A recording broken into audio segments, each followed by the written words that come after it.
Marxist communist கட்சியின் சார்பில் தமிழ்நாடு முழுவதும் இருக்கிற எங்களுடைய உள்ளாட்சி நிர்வாகிகள் இன்றைக்கு கலந்து கொள்ளுகிற ஒரு ஆர்ப்பாட்டத்தை இன்றைக்கு நடத்தி கொண்டிருக்கிறோம். அனைத்து தோழமை கட்சி தலைவர்களும் இந்த ஆர்ப்பாட்டத்தில் கலந்து கொண்டு வாழ்த்துரை வழங்க இருக்கிறார்கள். குறிப்பாக இந்த உள்ளாட்சி அமைப்பு என்பது எப்படி மத்திய அரசு மாநில அரசு இருக்கிறதோ அதுபோல ஒரு மூன்றாவது ஆட்சி முறை இந்த உள்ளாட்சி ஆட்சி முறை. மத்திய அரசுக்கு ஏராளமான அதிகாரங்கள் இருக்கிறது. இருக்கிற அதிகாரம் போதாது, எனவே எங்களுக்கு கூடுதல் அதிகாரத்தை வேண்டும் என்று மாநில அரசுகள் கோரிக்கை வைத்துக் கொண்டே இருக்கிறது. ஆனால் இந்த மூன்றாவது ஆட்சி முறையாக இருக்கிற உள்ளாட்சி பஞ்சாயத்து ஆட்சி முறைக்கு எந்த அதிகாரமும் இல்லாமல் அது தேர்ந்தெடுக்கப்பட்ட பிரதிநிதிகள் ஏதோ கைதிகளைப் போல இருக்கிற நிலைமை என்பதுதான் ஏற்படுகிறது. ஒரு சாதாரண செலவை செய்ய வேண்டும் என்று சொன்னால் கூட ஒன்றிய அதிகாரிகளுடைய ஒப்புதல் இல்லாமல், நகராட்சி அதிகாரியுடைய ஒப்புதல் இல்லாமல் அந்த தேர்ந்தெடுக்கப்பட்ட பஞ்சாயத்து நிர்வாகமோ நகராட்சி நிர்வாகமோ தீர்மானத்தை நிறைவேற்றி அமலாக்க முடியவில்லை. எனவே எதற்காக இந்த உள்ளாட்சி அமைப்புகள் உருவாக்கப்பட்டதோ, அரசியல் சட்டத்தில் 73, 74வது அரசியல் சட்ட திருத்தம் எதற்காக மேற்கொள்ளப்பட்டதோ அந்த திட்டங்கள் அனைத்தும் செயல்படுத்த முடியாத நிலைமை என்பது இன்றைக்கு ஏற்பட்டிருக்கிறது.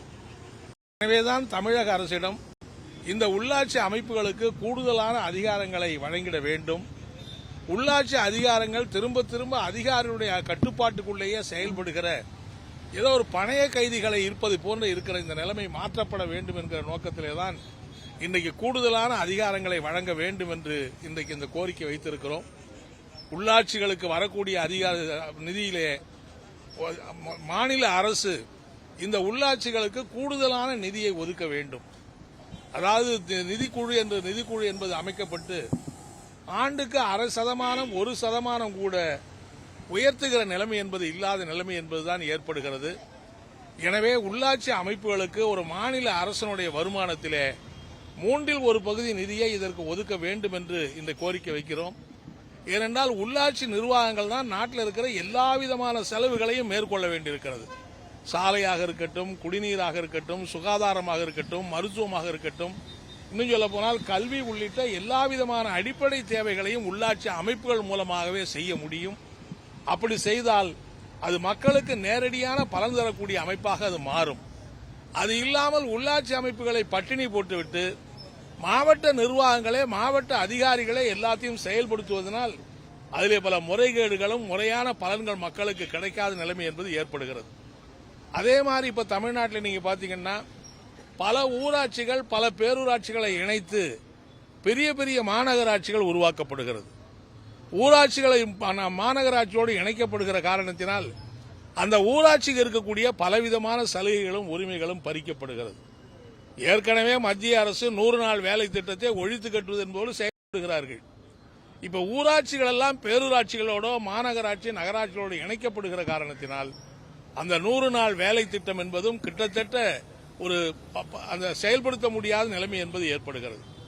அப்படி இணைக்கிற போது அந்த ஊராட்சிகளுடைய கருத்துக்களை கேட்டு அந்த ஊராட்சியுடைய சிபாரிசுகளை கேட்டு அவர்கள் இணைப்பது இல்லாமல் அரசாங்கமே தீர்மானத்தை தானடித்த மூப்பாக போட்டு நிறைவேற்றி செயல்படுத்துவதனால் பல ஊராட்சிகள் எதிர்காலத்தில் இல்லாத நிலைமை என்பது ஏற்படுகிறது. ஊராட்சிகளுக்கு இல்லாத நிலைமை ஏற்பட்டால் ஊராட்சிகள் பெறுகிற உரிமைகள் எல்லாம் பறிக்கப்படுகிற நிலைமை என்பது ஏற்படுகிறது. அதே மாதிரி நீங்கள் பார்த்தால் மாநகராட்சி நகராட்சிகளில் இன்றைக்கு தூய்மை பணி முழுவதையும் தனியார் மயம் ஒப்படைக்கிற அந்த ஏற்பாடு வேகமாக நடந்து கொண்டிருக்கிறது. அப்படி தூய்மை பணி என்பதை முழுக்க முழுக்க தனியார் மயம் படுத்துவதனாலே எதிர்காலத்தில் தூய்மை பராமரிக்கப்படாது என்பது மட்டுமல்ல, அது தனியாருடைய கொள்ளைக்கு தான் வழிவகுக்கிறதே தவிர கடைகோடி மனிதனாக இருக்கிற அந்த தூய்மை பணியில ஈடுபட்டவர்களுக்கு நிரந்தரமான ஊதியமும் நிரந்தரமான வேலை உரிமை என்பது பறிக்கப்படுகிற நிலைமை என்பதுதான் ஏற்படுகிறது. சமூகத்தில் இருக்கிற எல்லாருக்கும் பணி நிரந்தரம் என்கிற வாய்ப்பு இருக்கிற போது இந்த அடித்தட்டு மனிதனாக இருக்கிற தூய்மை பணியில் ஈடுபடக்கூடியவர்களை தனியாரிடம் ஒப்படைத்து பணி நிரந்தரமே இல்லாமல் 30 ஆண்டு காலம் 40 ஆண்டு காலம் பணியாற்றினாலும் கூட அவர்கள் ஒப்பந்த தொழிலாளியாக மட்டுமே பணியாற்றக்கூடிய அந்த மோசமான நடவடிக்கை என்பது மிக மோசமானது. அதேபோல தமிழக அரசு இப்போது சொத்து வரியை உயர்த்துகிறது. வரி போடுவது என்பது உள்ளாட்சி அமைப்புடைய எல்லைக்கு உட்பட்டது. ஆனால் மாநில அரசே தீர்மானங்களை போட்டு இதை நீங்கள் நிறைவேற்றி ஆக வேண்டும் என்று கட்டாயப்படுத்துகிற நிலைமை என்பது ஏற்படுகிறது. இப்போது பார்த்தால் சொத்து வரி ஒவ்வொரு ஆண்டும் 6% உயர்த்துவது என்று நிறைவேற்றி அதை கட்டாயப்படுத்துகிறார்கள். இதனால் சொத்து வரி கட்ட முடியாமல் மக்கள் அவதிப்படுகிற நிலைமை என்பது ஏற்படுகிறது. இதுபோன்ற நிலைமைகள் எல்லாம் அந்தந்த உள்ளாட்சியினுடைய தீர்மானத்தில் நிறைவேற்ற வேண்டுமே தவிர அரசாங்கமே விதியை போட்டு அதை அமுல்படுத்துகிற ஒரு ஏற்பாடாக உள்ளாட்சி இருந்தால் அது உள்ளாட்சி ஒரு சுதந்திரமாக செயல்படுகிற அந்த உரிமையை பறிக்கப்படுகிறது என்கிற கோரிக்கைகளை வைத்துதான் இந்த ஆர்ப்பாட்டம் நடைபெற்றுக் கொண்டிருக்கிறது. இன்றைக்கு அமைச்சர்களை சந்தித்து இந்த கோரிக்கைகளை வற்புறுத்த இருக்கிறார்கள். நிச்சயமாக அரசு இந்த கோரிக்கைகளை வற்புறுத்தி நிறைவேற்றி தர வேண்டும். இன்னும் சொல்ல போனால் கட்டி ஒரு ஒன்றுபட்ட அரசு, ஒரு மையப்படுத்தப்பட்ட அரசு என்பதை நோக்கி முன்னேறுகிற அப்படிப்பட்ட சூழ்நிலையில் மாநில அரசுகளுக்கான அதிகாரங்களும் உள்ளாட்சி அமைப்புகளுக்கான அதிகாரங்களும் உத்தரவாதப்படுத்தப்படாவிட்டால் மைய அரசை நோக்கி முயற்சிக்கிற மத்திய அரசுடைய நோக்கங்களுக்கு அது பலனளிப்பதாக ஆகிவிடும் என்பதைத்தான் இந்த அழுத்தமாக நாங்கள் சுட்டிக்காட்ட விரும்புகிறோம்.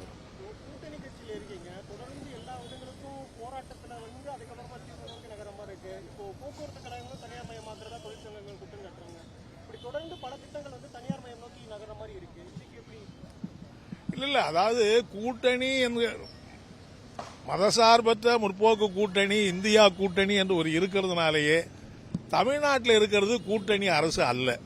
அது தமிழ்நாட்டில் இருப்பது திராவிட முன்னேற்ற கழகத்தினுடைய அரசு. ஒரு மத்திய பாஜகவை எதிர்க்கிற கூட்டணியில் நாங்கள் எல்லாம் இணைந்திருக்கிறோம்.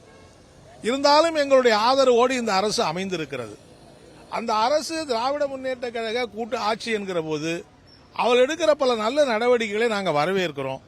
அதே சமயத்தில் இது போன்ற பாதகமான மக்களை பாதிக்கிற சில நடவடிக்கை இருந்தால் சுயேட்சையான கட்சி என்கிற முறையில் எங்கள் கட்சியின் சார்பிலே கோரிக்கைகளை வற்புறுத்தி போராடுகிறோம், வாதாடுகிறோம், அரசுக்கு சுட்டிக்காட்டுகிறோம்.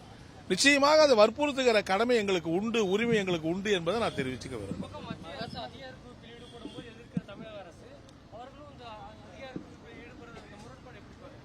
இல்ல, இது இன்னைக்கு இருக்கிற அரசு மட்டும் இல்ல, மாநிலங்களுக்கு அதிக அதிகாரம் கேட்கிற எந்த ஒரு அரசும், அதாவது தமிழ்நாட்டில் இதுக்கு முன்னாடி இருக்கிற அரசு சரி, எல்லா அரசுமே தங்களது அதிகாரத்தை விட்டுக் கொடுக்கறதுல கொஞ்சம் தயக்கம் காட்டுகிறார்கள் என்பதுதான் நான் சொல்ல விரும்புகிறேன். அது கூடாது. மாநிலங்களுக்கு அதிக அதிகாரம் வேண்டும் என்று கேட்கிற நாம் உள்ளாட்சி அமைப்புகளுக்கு அதிகாரத்தை சுதந்திரமாக கொடுக்க வேண்டும். அதுதான் முறையானது என்பதுதான் நாங்கள் வற்புறுத்த விரும்புகிறோம்.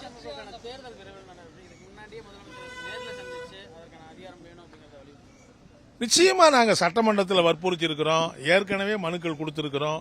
இப்போ ஒரு வெகுஜன இயக்கத்தை நடத்தி இப்போது வற்புறுத்துகிறோம். தொடர்ந்து நாங்கள் வற்புறுத்துவோம். அது அப்புறமா இல்ல, மார்க்சிஸ்ட் கம்யூனிஸ்ட் கட்சியை பொறுத்தவரையில் இந்த மாதிரி காவல்துறை தானடித்த மூப்பாக அந்த என்கவுண்டர் என்கிற நடைமுறை என்பது ஜனநாயகத்துக்கு விரோதமானது. யாரையும் என்கவுண்டர் செய்கிற அதிகாரமோ உரிமையோ காவல்துறைக்கு கிடையாது. எவ்வளவு பெரிய குற்றச்சாட்டில் ஈடுபட்டால் கூட காவல்துறை கைது செய்து அந்த குற்றச்சாட்டுகளை நீதிமன்றத்திலே நிறுத்தி அவர்களை நீதிமன்றத்திலே நிரூபித்து நீதிமன்றங்கள் தான் தண்டனை வழங்குகிற உரிமை இருக்கிறதே தவிர இதெல்லாம் செய்யாம காவல்துறையே தண்டனை வழங்கி விடுவது பொருத்தமற்றது. அது வன்மையான கண்டனத்துக்குரியது.